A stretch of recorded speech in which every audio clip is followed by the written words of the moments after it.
Yego murakoze ni ngiye MUTESI Derifins nkuko mumenyereye kuri channel yanjye n'ubundi ni Derifins MUTESI kandi mbaye mbashimiye abakurikirana ubuhamya bwacu ubutumwa bwacu bw'umwami wacu Yesu Kristo. Tugiye kuri episode ya 3.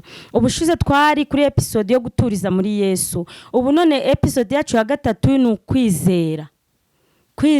Kwizera inshuti zacu, inshuti z'umusaraba, bana b'Imana, kwizera. Nubundi nkuko mubimenyereye ndi kumwe n'umukozi w'Imana pasiteri yakongera akabibwira akanasenga tugakomeza episode yacu ya 3. Murakoze. Nubundi muracyari kumwe na pastor Ryoherwa mu bushake bwawe Mana, mu byiringiro tugufiteho, mu kwizera kwacu, uko watugiriye icyizere natwe ukaduha umwana wawe Yesu ukunda. Uko niko natwe twicaye mu bushake bwawe, twicaye mu bushake bw'Imana mu kuvuka kwacu. Izina ry'Uwiteka rihabwa icyubahiro.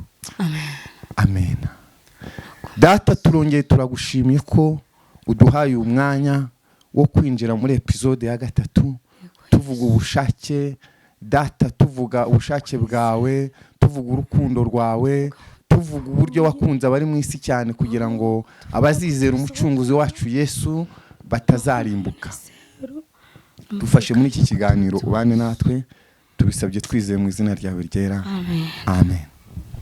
Nubundi twinjiye muri episode ya 3 tuvuga imbaraga zo kwizera, twongera kwinjira mu cyumba cyo kwizera. Ni biri mu bintu biranga umukristo wahamagawe, biri mu bintu biranga umukristo wamaze kwakira agakiza, biri mu bintu biranga umukristo wamaze kwiyumvamo kwarokotse umwijima w'ibyaha.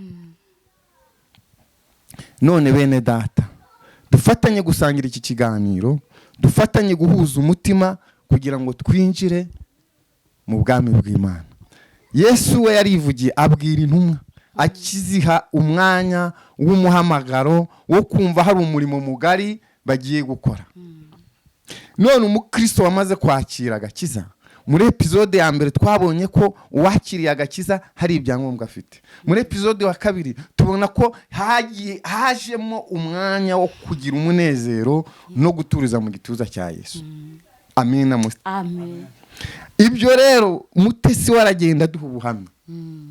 Yaririmbye indirimbo nziza cyane, avuga uburyo Imana yamuvanye mu bitandukanye bisa n'umwijima, ariko iyi saha akaba afite umucyo umumurikira. Ari agiye kuvana imbaraga zo kwizera. Yizeye iki rero? Yizeye umwami Yesu, ari we wamumurikiye rya toroshi, amumurikira wa mucyo, wa rya toroshi ryuzuye umucyo mwinshi cyane. Ubu barareba, ubu nta kajagari k'ibyaha afite, ubu nta bintu by'akajagari mu bwonko afise. Sahizi afite ibyishimo bidasanzwe. Nibyo agiye kudusangiza rero. Twagiye tubabwira ko mu rugendo rwacu dukora iki kiganiro twabanje kuganira n'Abagande. Arabivuga mu Kinyarwanda no mu Kigande.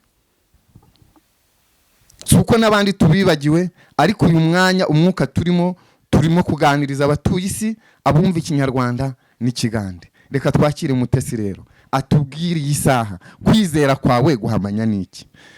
Ijambo ry'Imana ryaratubwiye ngo kwizera ni uguhamanya neza k'ibyo wabwiwe ukimara kwakira agakiza. Hari ijambo umwami Yesu yakongoreye aravuga ngo mwana wanjye. Haleluya. Amen. Iryo jambo utubwire none urufitiye ikihe cyizere? Urakoze cyane mukozi w'Imana. Jewe icyizere mfite kandi gikomeye mpamya ntashidikanya nuko Yesu Kristo ari umwami. Nukuvuga ngo ubwami narindimo bw'umwijima nkimara kubuvamo nkasanga umwami Yesu Kristo nkamuturizamo, nuko namugiriye icyizere kandi ko karashoboye.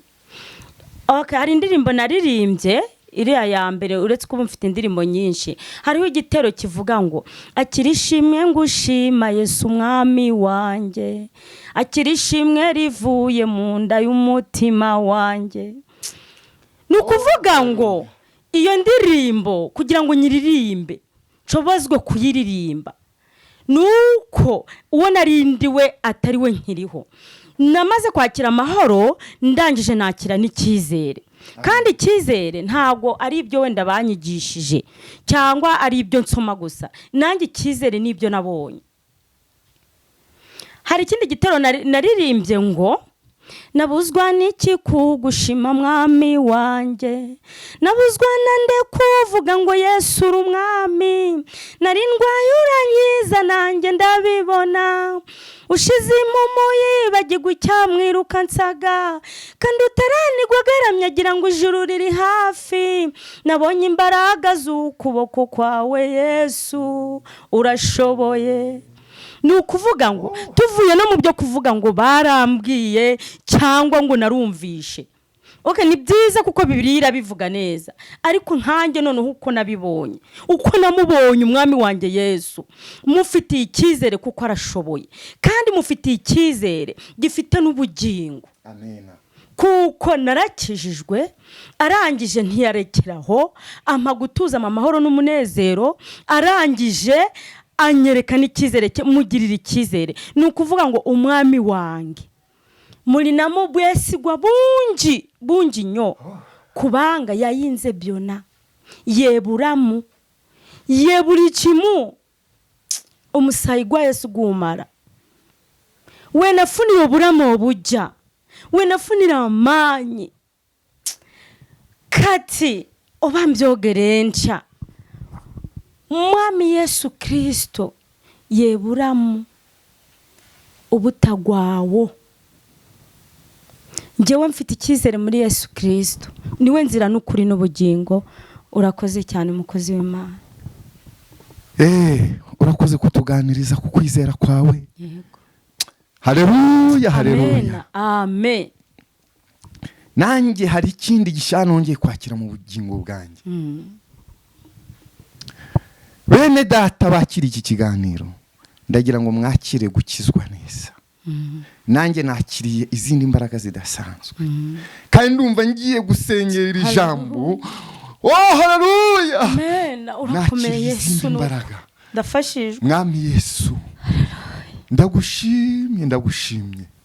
Kubw'umujakazi wawe wakiriye mu mbaraga zidasanzwe, mu mbaraga zawe zikomeye.